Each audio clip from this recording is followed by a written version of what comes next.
welcome to the Teacher's Toolkit for Literacy, the free podcast for motivated teachers and school leaders who want to inspire their students and school community in literacy learning. Make sure you subscribe to the show on your favourite podcast player, and for more amazing literacy resources, check out the show notes provided with every episode. Hi, I'm Sharon and I'm the host of A Teacher's Toolkit for Literacy. In every Toolkit episode, we bring you specific resources, tools, strategies, tips, techniques to help you in your job as a teacher of literacy. Firstly, we acknowledge and pay our respects to the Kaurna people, the traditional custodians whose ancestral lands we gather on. We acknowledge the deep feelings of attachment and relationship of the Kaurna people to country, and we respect and value their past, present and ongoing connection to the land and cultural beliefs. And welcome, Phil. Thanks, Sharon, and welcome to this podcast called Teaching Reading in the First Year of School, and welcome to our literacy expert, Diane Snowball. G'day, Phil. Today, Diane is going to deal with all the components of a comprehensive curriculum for teaching reading to beginning readers. This includes information about teaching suggestions for concepts of print, phonological awareness, phonemic awareness, phonics, morphemic awareness, high-frequency words, the reading process, vocabulary, fluency, comprehension, and the importance of motivation and enjoyment of reading. Diane will also discuss read aloud, shared reading, independent reading, interactive writing, and language experience work. You can understand why this is referred to as a comprehensive curriculum. We have a publication written by Diane called The Comprehensive Reading Curriculum, What to Teach and What to Assess, as one of the resources of Teachific, which people will be able to see in the show notes for this podcast and have access to. So, Di, what have you been up to lately? Well, I've been working with a great school, Elstonwick Primary School, where the principal, Michael Pitaro, is fabulous and the teachers are all keen learners. So I really enjoy working there. Yep. And I've been particularly working for the last couple of years with the foundation and grade 1 teachers. Mm-hmm. And I love that because it means I'm seeing what teachers and children are doing, and I learn so much from those observations.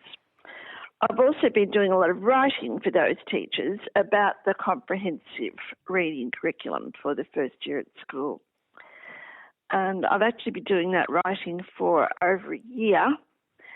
So I've been doing a lot of professional reading and listening to experts on podcasts to make sure that anything I write or share with the teachers is as up-to-date and as knowledgeable as it can be. And you've always done that. You've always been researching plus working in classrooms and investigating best practices that really work with children. Yes, and of course in that reading of my own, there are great podcasts to listen to, like all of yours, and a lot of good research articles to read. And I pass them on to the teachers I'm working with so they'll listen and read too. I want them to build their own knowledge, not just be listening to me, but to be learning independently. Yeah, and there's a really big opportunity these days for that to happen because we have podcasts and online courses, things we never had in previous times. But it's great that you've been in classrooms with 5-year-olds, 6-year-olds, because that's relevant to today's discussion, isn't it? Yes, because we're going to be discussing all the components necessary for teaching reading, and I think that's very important. It's something that teachers would like some guidance about because some of the ideas they're hearing about these days are all about using published programs rather than using information about their own students and providing the teachers that will build on their students' knowledge and cater for their students' needs.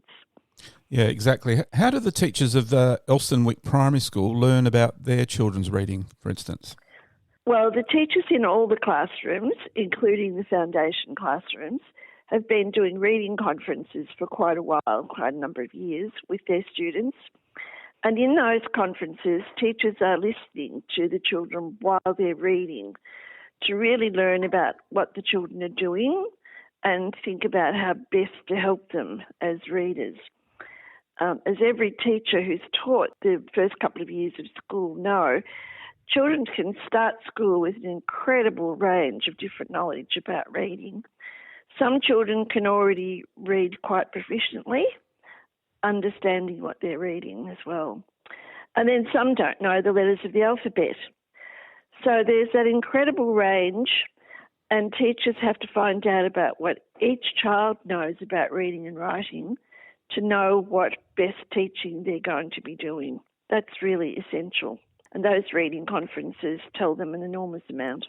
Yeah, so you find out about the children, and then once you've found out, then you've got to plan what you're going to do to cater for all of those abilities.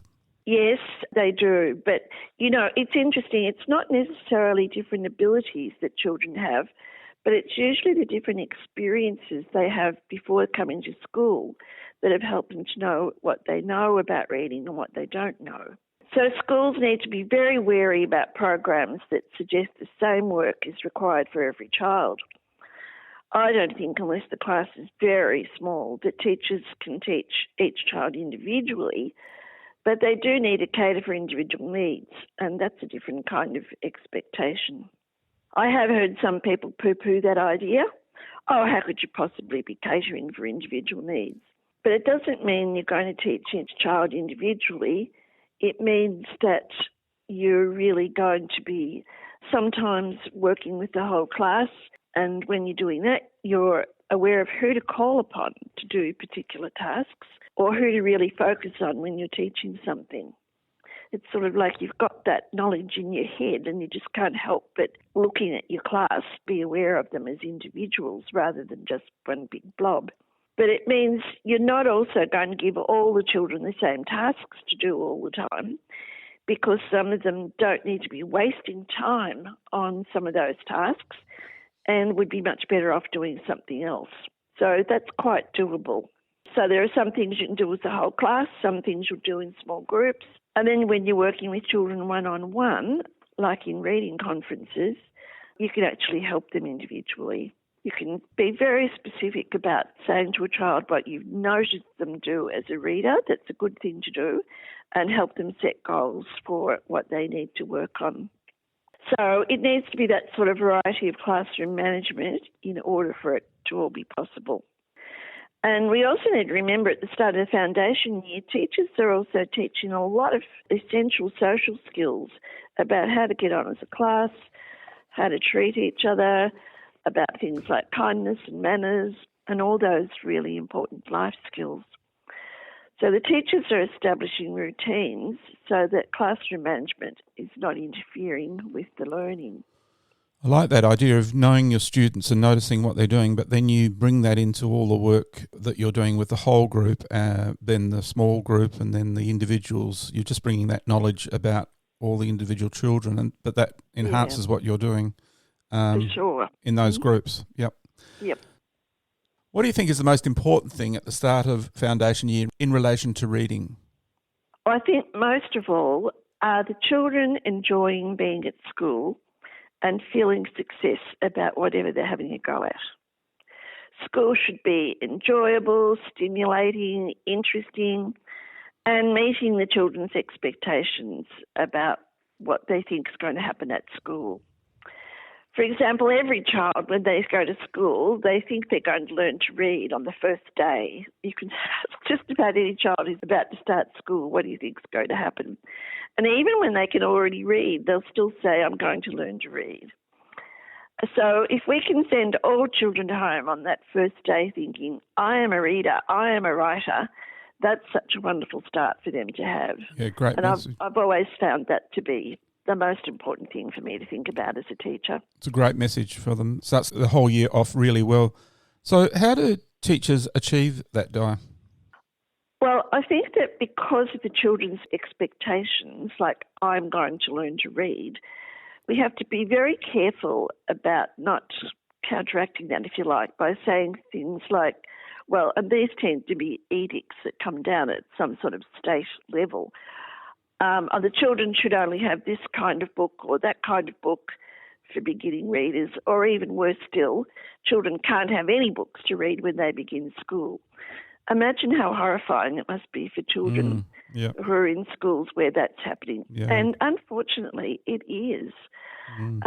So I sort of look at books in a way that I'm thinking about the different purposes they have rather than, well, you should only have this kind or that kind. I think variety is essential because of the different purposes they might help us meet or achieve.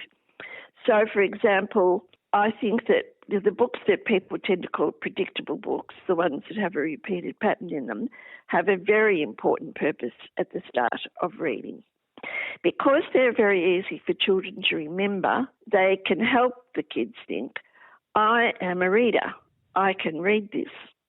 And that's a pretty good start. I'm not saying they're the only type of book for children to have when they're learning to read, but they certainly can play that very important role. And I've noticed something else that's very helpful about that sort of book. When I was in one of the foundation classrooms at the beginning of second term this year, some children were still working on making a one-to-one match with what is read and what is written down. And that's one of the major elements of concepts of print, and beginning readers need to learn this if they haven't already got it. So I find those books with a repeated pattern help with that sort of learning. They have many of the same words and the same sentence structure on each page. So it helps children to actually practice making that one-to-one match as they turn the page and find the same sentences or very similar sentences. And this one-to-one correspondence is very important because until children have got that, they probably won't even recognise what a particular word looks like. And to that whole notion of what a word is and what that means when you're reading. It's not just a string of letters, but separate words. So the children have actually got to be pointing to a word and say the word as they're pointing to it in order to develop that one-to-one match. And of course, this helps them to start recognise high-frequency words at the same time. And I suppose doing it with an adult and shared reading, where it's an enlarged text, helps as well, doesn't it? Yes, it does. But it's interesting that I sort of felt that watching these children and knowing that the teacher had done so much of that in shared reading, that why didn't they still have that concept down pat themselves? Yep. So I realised they really needed to actually be doing that pointing to a book themselves. Right.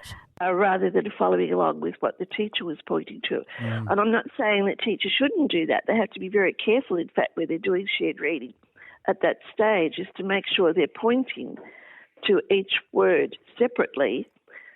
Even though they're reading fluently, they've still got to do that individual pointing rather than just running the pointer along the text, so that children are realising there's some sort of match between what we say and what those little black marks on the page are. And the black marks are grouped together for some reason. Yeah, exactly. Yep. With a space between them. Yep.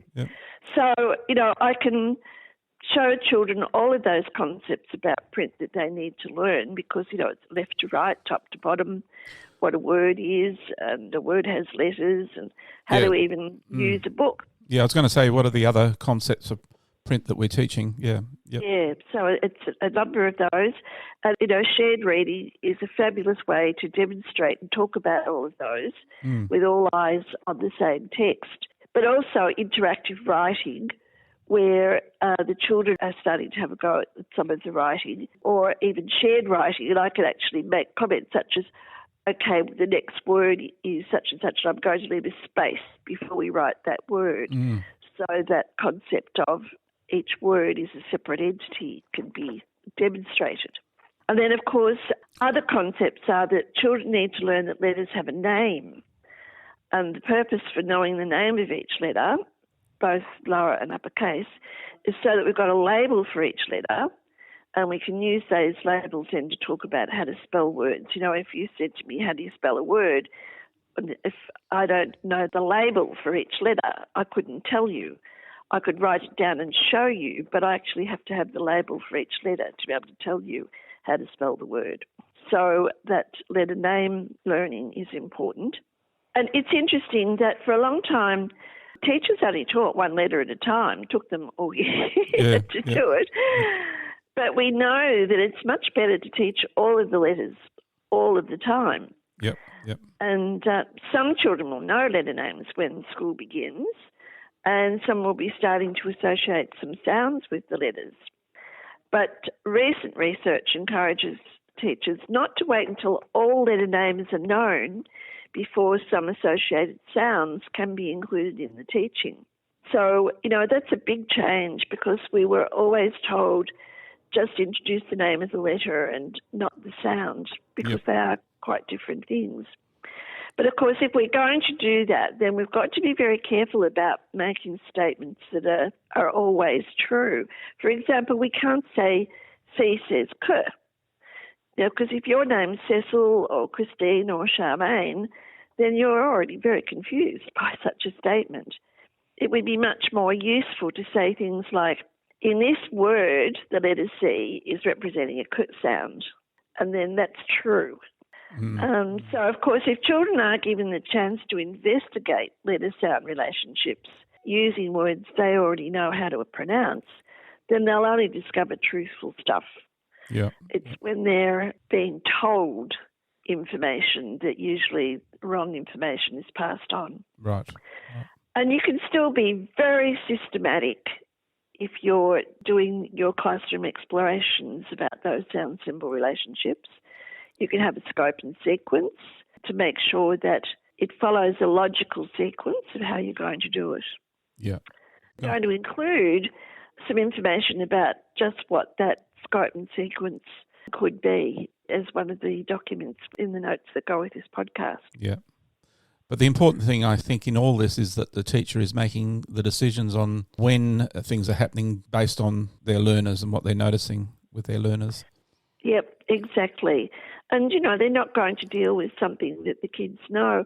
And one of the podcasts I found very interesting the other day, and I think it was David Pearson was talking about when people write lessons for teaching sound symbol correspondence or phonics work, they tend to write the lessons all the same, and as though by the 15th one that you're going to learn, you still need to go about it in the same way as the first one, which sort of presumes that the children are not picking up on how to go about learning those things, even intuitively from the reading, and especially when they are making one-to-one match, they're noticing, oh, we said dog, and I can see that word starts with a D, so the D is probably a D sound.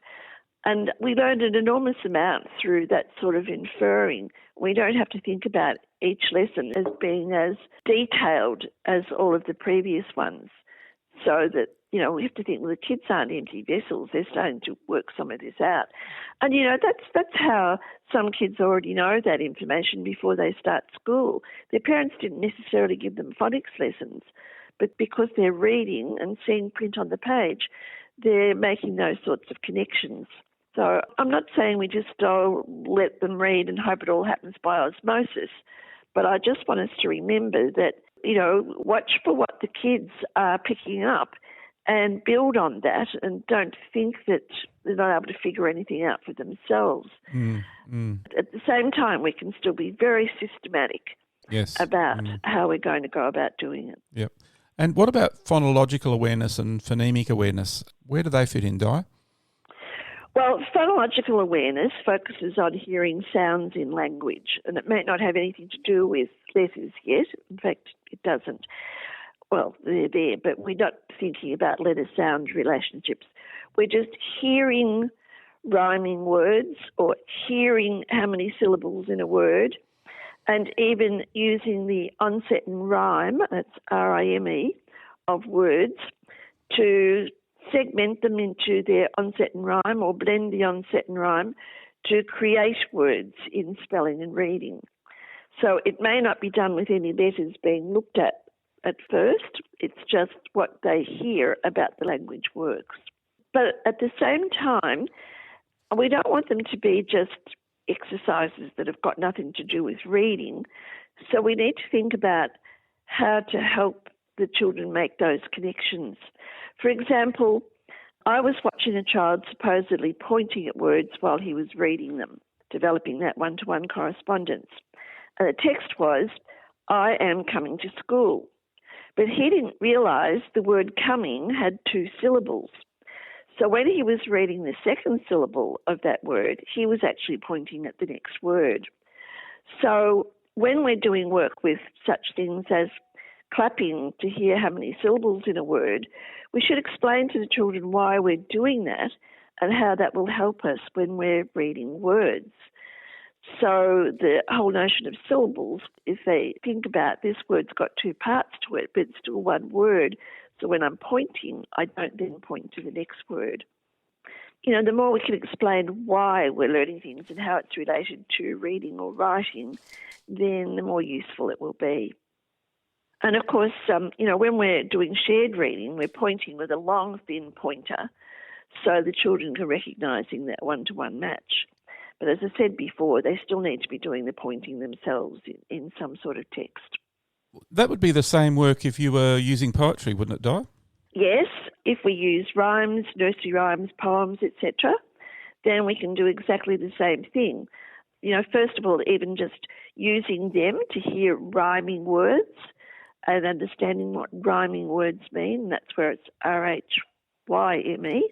And so they could do something like learn a nursery rhyme such as Twinkle, Twinkle, Little Star, and they might firstly memorise it, but if I give them a copy of the text and get them to actually be pointing to the words as they say them, then they've got more of an opportunity to learn that one-to-one correspondence. And we can be talking about how a word like twinkle has more than one syllable, so we can hear two parts, but we're just going to be pointing to one word.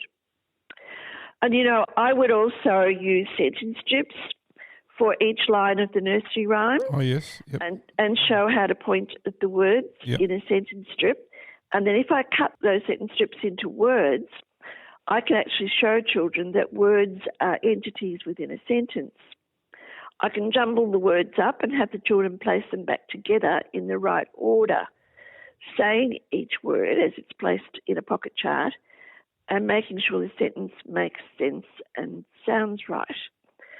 So all of this work together helps beginning readers to make those connections about the black marks on the page and what we say and how we read. So that's a really critical experience for the first term or two, isn't it, Di? Yes, especially for the children who need this work. Remember, there are some children who start school already being able to read, so we have to be careful about how much of that type of work we would have those children do. And sometimes that sort of work is really helpful in a small group where we can, within that group, actually help each child to point to the right word each time they say something. But to assist in the development, another element of phonological awareness, which is using the onset rhyme construction of words or the syllables in words, we could also cut words like can into the k and the an, or the letter C and the word letters A-N. Then I can show children how they can use that information to read and write a word. So I might start by cutting a sentence or a line of a rhyme into words, and then when I notice words with an onset and rhyme, I can show the children where I would cut those after the onset. And if teachers are not sure about what do I mean by onsets and rhymes, that R-I-M-E, in the word can, the C is the onset, or the K is the onset, and the an is the rhyme, R-I-M-E. You know, a lot more can be read about that. And in the Teachific resources and in the notes for this podcast, there's a document you have written about the teaching of onsets and rhymes for reading and writing. Yes, and that even includes a suggested order, a scope and sequence for teaching the rhymes, because when I looked at them, I thought, well, there are some that are easier, like an versus all, A-double-L, because we don't say L in a word like call. So I thought about that, but I also thought about which ones are the most useful that will actually lead to us being able to read and write more words than what others do. So I really nutted this out and provided a suggested sequence. Of course, it doesn't have to be done that way, but I just thought, well, if I'm writing it, I might as well think this through to do a better job. You know, it's interesting about this whole notion about teaching onsets and rhymes because, you know, the books that are called decodable books, ones that are perhaps written on parts of words like at, ap, ip, op, etc., they are really based on onset rhyme work. They're not just pure phonics work, they're really about onset and rhyme, because in those books, they want words, for example, with the a sound to always be a, whereas in fact the letter A can be pronounced in multiple ways.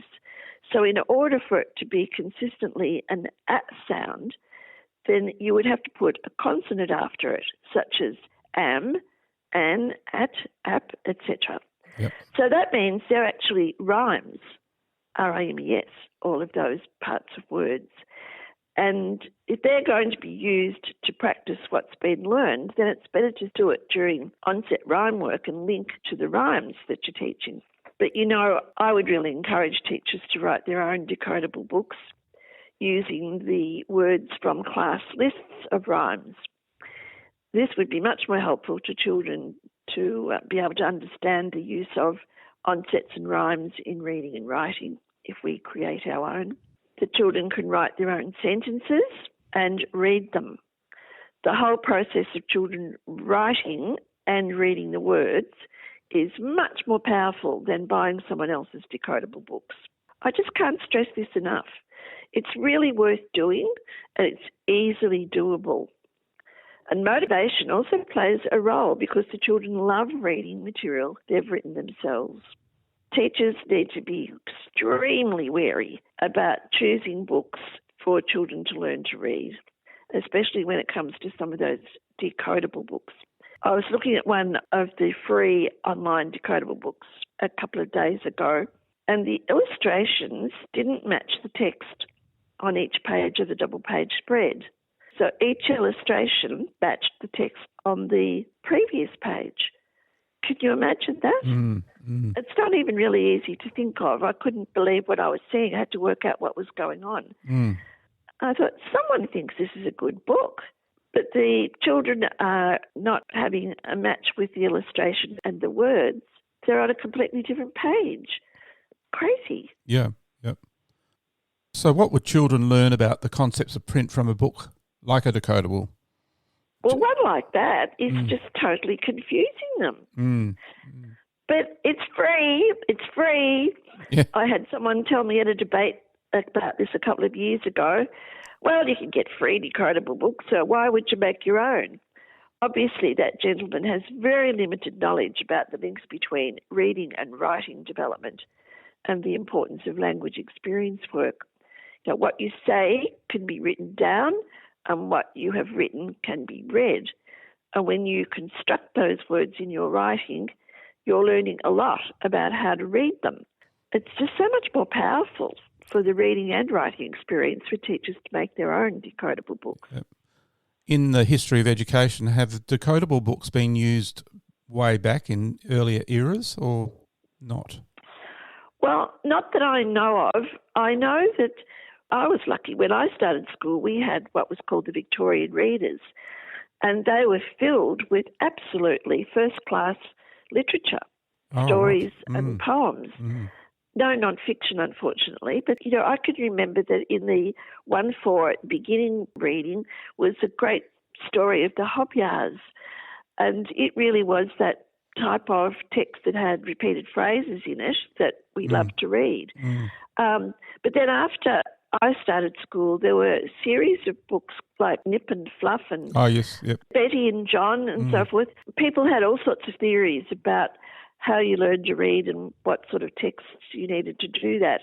They tended to be based more on the words and remembering what the words looked like rather than the sounds in words. But I'm sure somewhere along the line someone would have come up with the idea that we just should have books with all the same sounds. In them.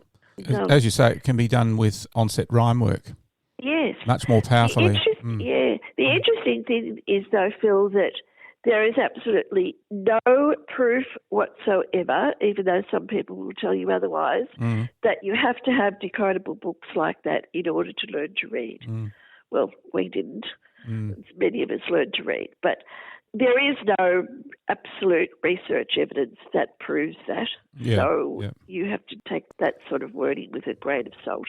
It's really a balance of types of books and suited for a purpose Absolutely. Yeah. That's why I was talking about the value that I can see in those predictable texts with repeated phrases. I am a reader. I can read this and I can read the next one.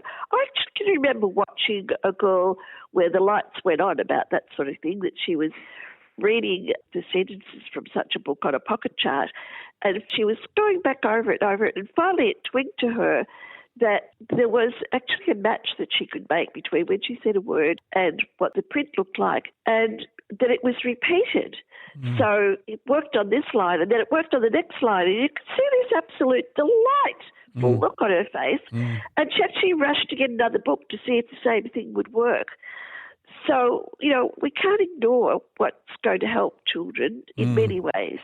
And look, some people will say you need decodable books because children can actually practice the sounds they're learning.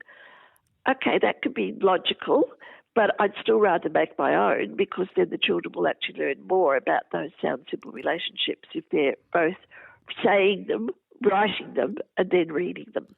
And we'll take a break there from part 1 of our podcast. We look forward to you joining us for part 2. Bye for now. Thanks for listening to the podcast. To make sure you don't miss any literacy learning tips and insights, please subscribe to our show on your favourite podcast player.